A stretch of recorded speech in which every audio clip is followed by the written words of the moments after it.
Loving wife, you shall understand how all things have passed with me from the time of mine absence from you. We set sail with 5 ships from Holland, the 24th of June 1598, and at last it was resolved to go for Japan, for by report of one Dirk Gerritsen, which had been there with the Portugals, woolen cloth was in great estimation in that island.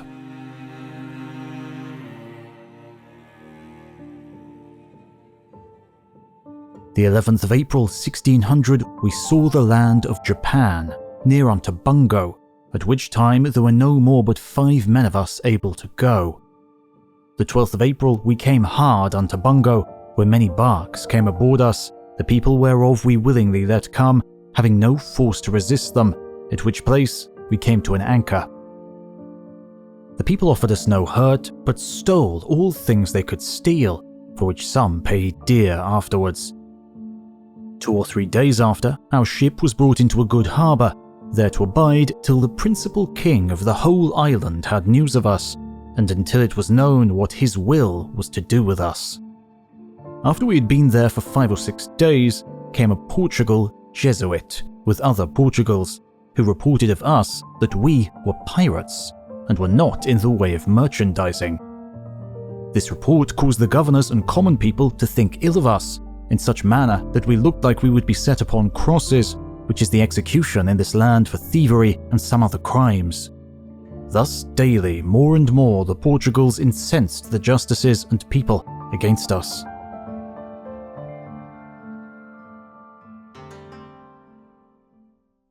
"9 days after our arrival, the great king of the land sent for me to come unto him. So, taking one man with me, I went to him, taking my leave of our captain and all the others that were sick.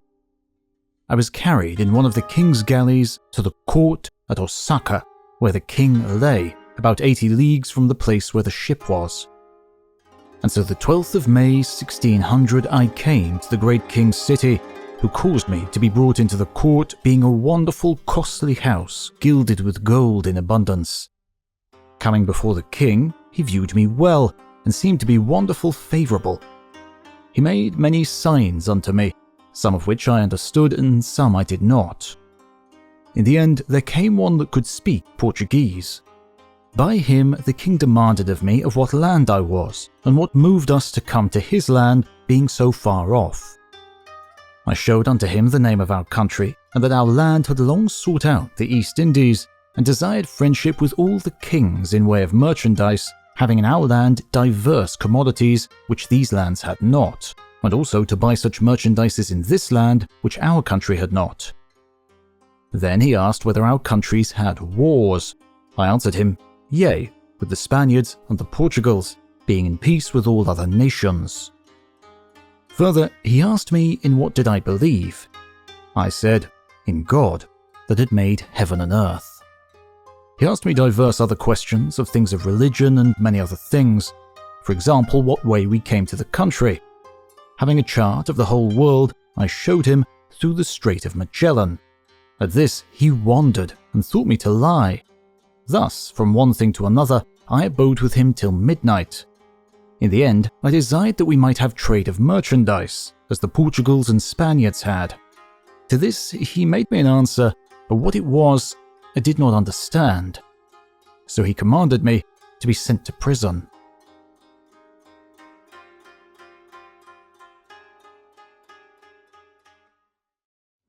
There was a town in Spain where 650 of the 24,000 residents have the second name Japon, because they are descended from samurai, specifically the second Japanese embassy to Europe, which took place in 1613. But what secrets are there in your family lineage? Our sponsor today, MyHeritage, can help you find out. MyHeritage makes it simple and enjoyable to build your family tree and discover your origins. I knew about my Irish heritage, but as soon as I added some quick details about my parents and grandparents, I found a whole new family lineage in Australia, and my ancestry could be traced back remarkably far. I was able to get back to the 1680s. A couple more generations and I would be seeing my ancestors in Shakespeare's time, or indeed the time of William Adams and John Saris. Here's a picture of one of my relatives I found from the 18th century, which is in the Scottish National Portrait Gallery. And this was possible because my heritage has more than 36 billion records and 90 million users. It really is the best service for this out there. And it was very easy to do. I managed to gather over 200 people in my family tree after barely 5 button clicks. So, enjoy a 14-day free trial of my heritage using the link in the description box or by scanning the QR code on the screen.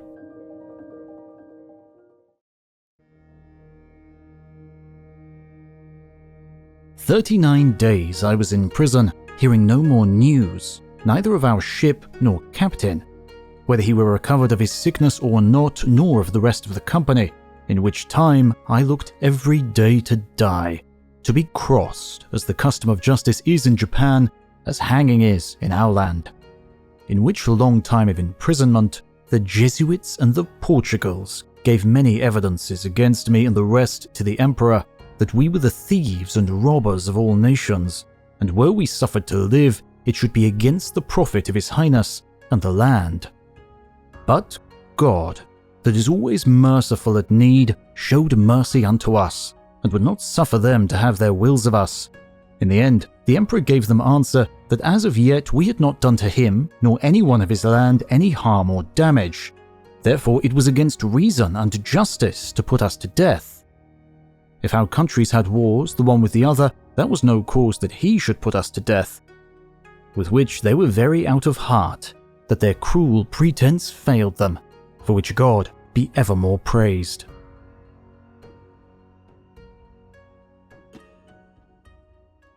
Now in this time that I was in prison, the ship was commanded to be brought near to the city where the emperor was. 41 days being expired, the emperor caused me to be brought before him again. In conclusion, he asked me whether I was desirous to go to the ship to see my countrymen. I answered very gladly, the which he bade me do. So I departed and was freed from imprisonment. With rejoicing heart, I took a boat and went to our ship, where I found the captain and the rest recovered of their sickness. And when I came aboard, with weeping eyes was I received, for they understood that I was executed long since. From the ship all things were taken out, so that the clothes which I took with me on my back I only had. All my instruments and books were taken.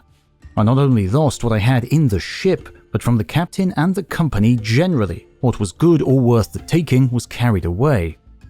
All of this had been done unknown to the emperor, so in process of time, having knowledge of it, he commanded that they which had taken our goods should restore it to us back again. But it was here and there so taken that we could not get it again. So 50,000 in ready money was commanded to be given to us.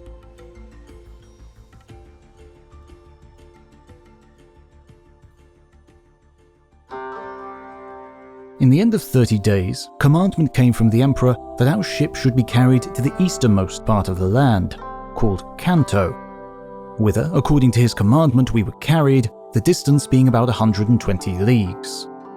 Coming to the land of Kanto, and near to the city Edo, where the emperor was, being arrived, I sought all means by supplications to get our ship clear, and to seek our best means to come where the Hollanders had their trade.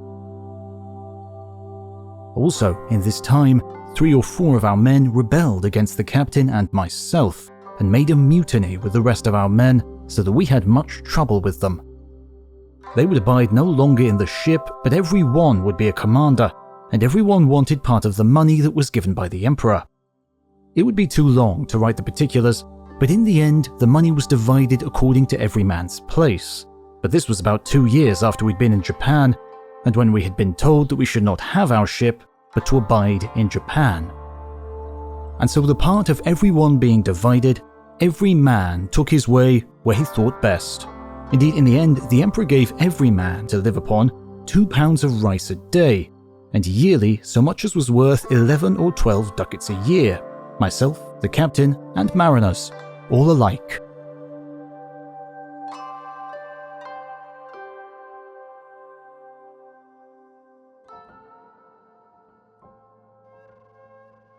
The land of Japan is a great land. The people of this land of Japan are good of nature, courteous above measure, and valiant in war. Their justice is severely executed without any partiality upon transgressors of the law. They are governed in great civility, I mean not a land better governed in the world by civil policy. For the most part, none goes to law one with the other, but if questions be between neighbour and neighbour, it is by justice commanded to be presently taken up, and friendship to be made without delay. No thief for the most part is put in prison, but presently executed. No murder for the most part can escape, for if so be the murderer cannot be found, the emperor commands a proclamation with a writing, and by the writing so much gold as is of value 300 sterling, and if any do know where the murderer is, he comes and collects the gold and goes his way without any further trouble. Thus, for the lust of so much money, it comes to light. And so in their cities you may go all over in the night without any trouble or peril, being a people well affected to strangers.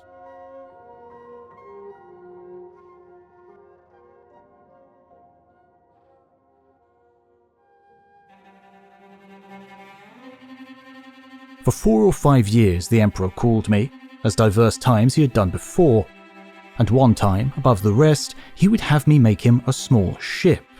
I answered that I was no carpenter, and had no knowledge thereof. "Well, do your endeavour," said he. "If it be not good, it is no matter." Wherefore at this command I built him a ship of the burden of 80 tons, or thereabout, this ship being made in all respects as our manner is.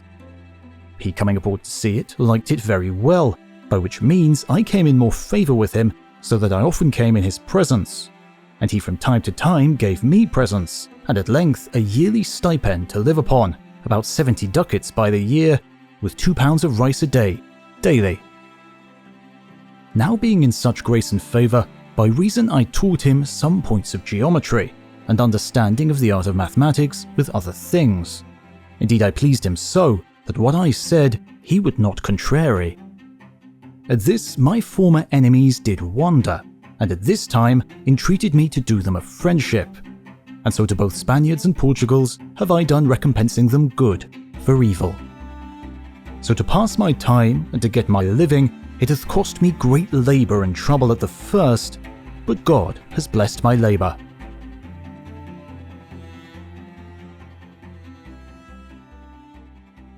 And so, in the end of 5 years, I made supplication to the king to go out of this land, desiring to see my poor wife and children, according to conscience and nature. With this request, the emperor was not well pleased, and would not let me go any more for my country, but to bide in his land. Yet in the process of time, being in great favour with the emperor, I made supplication again, by reason that we had news that the Hollanders were in Xi'an. This rejoiced us much, with hope that God should bring us to our country again by one means or another. So I made supplication again, but by no means he would let me go. So I asked him leave for the captain, the which he presently granted me. In the end, the captain found a fleet of 9 sail, and in this fleet he was made master again. But the fleet sailed to Malacca and fought with an armada of Portugals, in which battle he was shot, and presently died. So that as yet, I think, no certain news is known at home, whether I be living or dead. Therefore, I do pray and entreat you in the name of Jesus Christ to do so much as to make my being here in Japan known to my poor wife, in a manner a widow, and my 2 children fatherless, which thing only is my greatest grief of heart and conscience. Therefore, may this letter come to any of their hands, or the copy, that my friends and kindred shall have news that I do as yet live in this vale of my sorrowful pilgrimage. Whether I shall ever come out of this land, I know not. Until this present there hath been no means. But now, through the trade of the Hollanders, there is means. In the year of our Lord 1609, 2 Holland ships came to Japan. Now, this year, 1611, there is a small ship arrived. This ship was wondrously well received. Indeed, you shall understand that the Hollanders have an Indies of money. For in Japan there is much silver and gold to serve for the Hollanders to handle where they will in the East Indies. I presume that amongst them, some, either merchants, masters, or mariners, must needs know me. If it be that there come a ship near unto the eastermost part, let them inquire for me. I am called in the Japan tongue Anjin-sama. By that name I am known all the sea-coast along. Thus, in brief, I am constrained to write, hoping that by one means or another, in process of time, I shall hear of my wife and children, and so, with patience, I wait.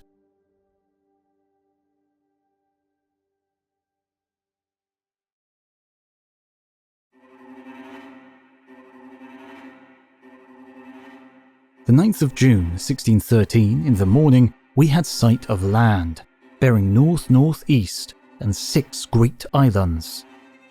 Then we steered north-northwest, and soon after came 4 great fisher boats aboard. They sailed with 1 sail, 4 oars on a side. They told us that we were before the entrance of Nagasaki.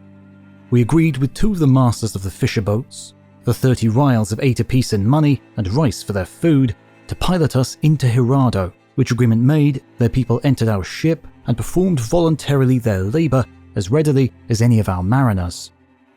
One of the 4 boats which came aboard us did belong to the Portugals, living at Nagasaki, and were now Christians, and thought that our ship had been the Macau ship, but finding the contrary, would upon no entreaty stay.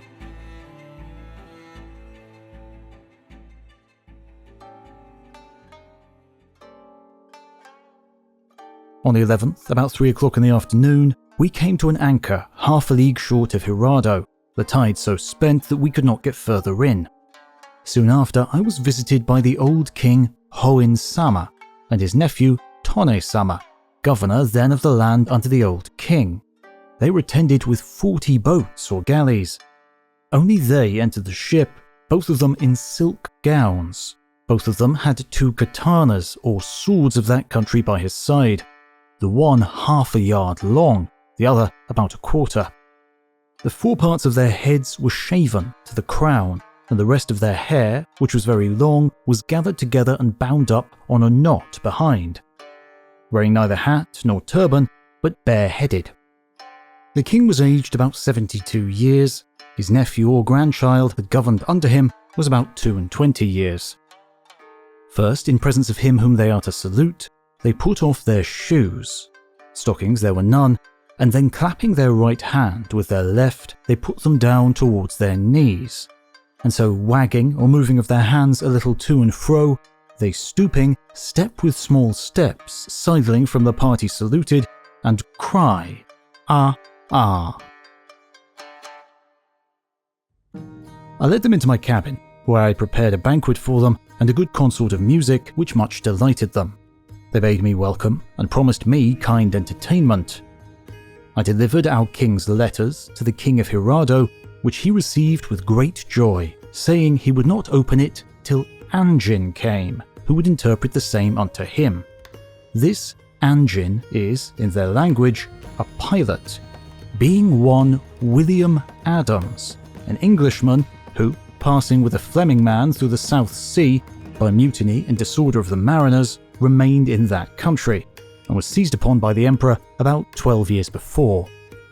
I wrote the same day to Master Adams, being then at Edo, which is very near 300 leagues from Hirado, to let him understand of our arrival.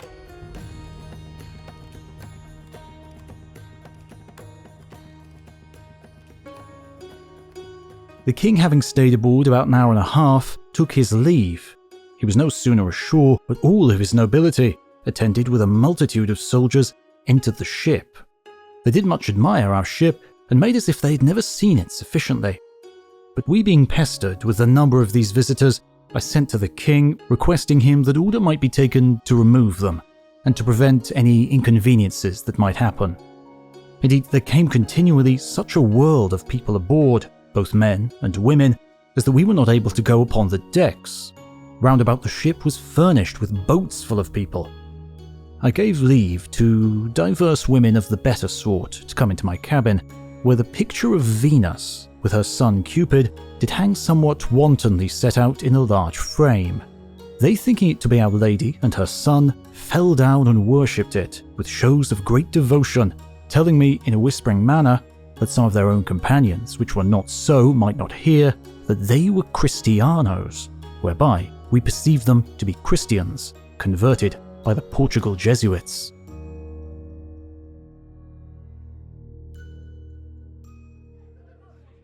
The king came aboard again and brought 4 chief women with him. They were well-faced, handed and footed, clear-skinned and white, but wanting colour, which they amend by art. Of stature low, but very fat, very courteous in behaviour, not ignorant of the respect to be given unto person according to their fashion. The king's women seemed to be somewhat bashful, but he willed them to frolic. They sung diverse songs, and played upon certain instruments, whereof one did much resemble our lute.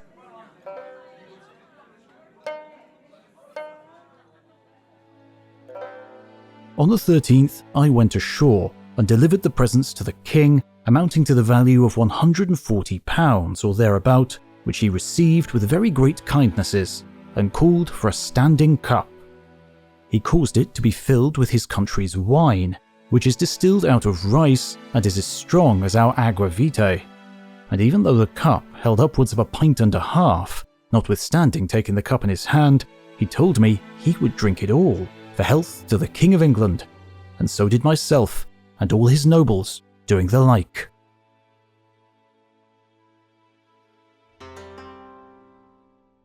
The 1st of July, 2 of our company happened to quarrel the one with the other, and were very likely to have gone into the field to the endangering of us all. For indeed it is a custom here that whosoever draws a weapon in anger, although he does no harm therewith, he is presently cut to pieces. And doing but small hurt, not only themselves are so executed, but their whole generation. On the 8th, 3 Japanese were executed, vis-a-vis 2 men and 1 woman. The cause was this. The woman was none of the honestest, her husband being travelled from home, and had appointed these 2 their separate hours to repair unto her. The latter man, not knowing of the former, and thinking the time too long, came in before the hour appointed, finding the first man with her already, and enraged thereat, he whipped out his katana and wounded both of them very sorely.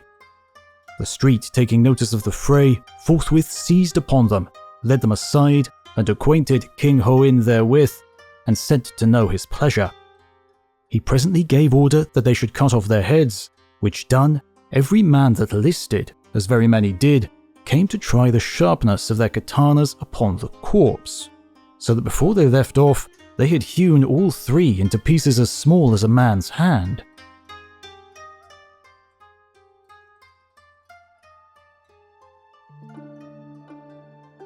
On the 29th, Mr. Adams arrived at Hirado, having been 17 days on the way coming from Sorongo, we having stayed here for his coming 48 days.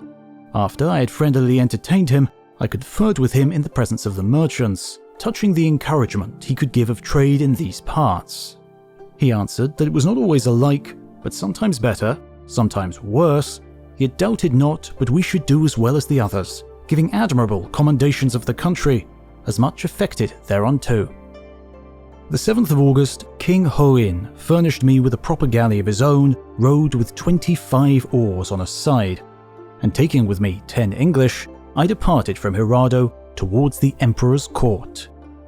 We were rowed through and amongst diverse lands, all of which, or the most part of them, were well inhabited, and diverse proper towns built upon them, whereof one called Fukuoka has a very strong castle. I did land and dined there in the town.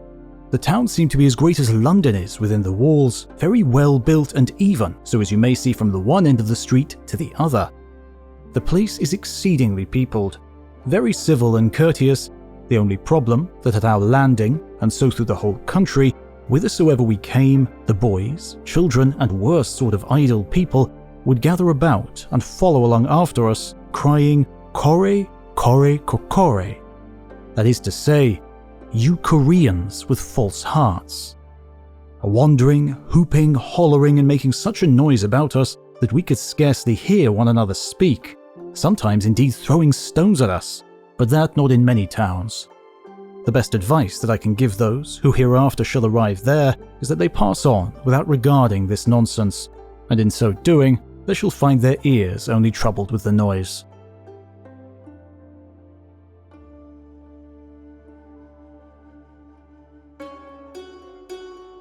We found Osaka to be a very great town, with many fair timber bridges of a great height, serving to pass over a river there as wide as the Thames of London. Some fair houses we found there, but not many. It's one of the chief seaports of all Japan, having a castle in it marvellous, large and strong, with very deep trenches around it, and many drawbridges with gates plated with iron. When we approached any town, we saw crosses with the dead bodies of those who had been crucified thereupon. Crucifying here is an ordinary punishment for most malefactors.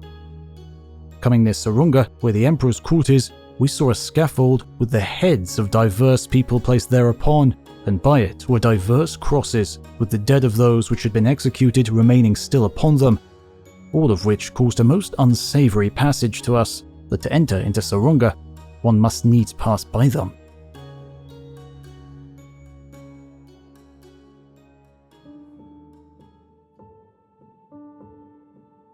When John Saris arrived to Osaka, I made his coming known, at which time, presently, the Emperor came forth, and the general was brought before him, to whom the Emperor bid him welcome of so weary journey, receiving his letter.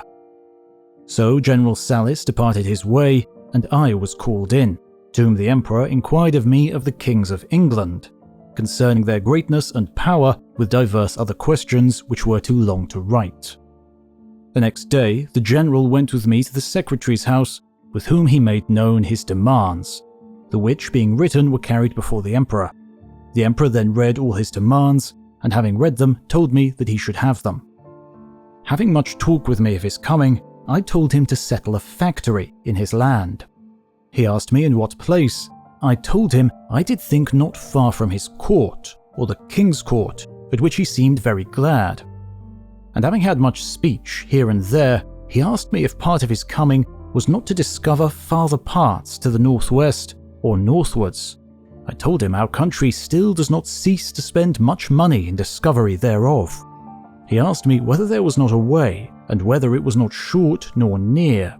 I told him we doubted not but there is a way, and that very near, at which time he called for a map of the whole world, and so saw that it was very near. Now concerning myself. Having dispatched General Saris's business, I did speak unto the council to speak on my behalf, to get leave to go home to my country, but the secretary would not speak for my liberty to go to my country, knowing that I had divers times made request, and he would not let me go. So I nevertheless made myself somewhat bold. Finding the Emperor in a good mood, I took out of my bosom his broad seal concerning certain lands, and laid it down before him, giving my most humble thanks for his great favour unto me, and desiring leave to go for my country. At which request he looked earnestly upon me, and asked me if I was desirous to go for my country. I answered, most desirous. He answered, if he should detain me, he should do me wrong, insomuch that in his service I had behaved myself well. And so, I thank God I got my liberty out of my long and evil service. Our good friend, Captain William Adams, who was so long before us in Japan, departed out of this world on the 6th of May last, and made Mr. William Eaton and myself his overseers, giving one half of his estate to his wife and child in England, and the other half to a son and daughter he has in Japan. The copy of his will, with another of his inventory, or account of his estate, I sent to his wife and daughter via Captain Martin Pring, their good friend, well known to them for a long time past. And I have delivered £100 sterling to divers of the James Royal Company, entered into the purser's book to pay for 2 for 1 in England, which is £200 sterling to Mrs. Adams and her daughter. For it was not his mind that his wife should have all, in regard that she might marry another husband and carry all from his child, but rather that it should be equally parted between them.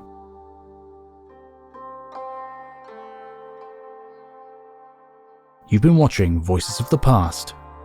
Thanks again to MyHeritage for their support. Use the link below to try their 14-day free trial. Thanks for watching, and we'll see you next time.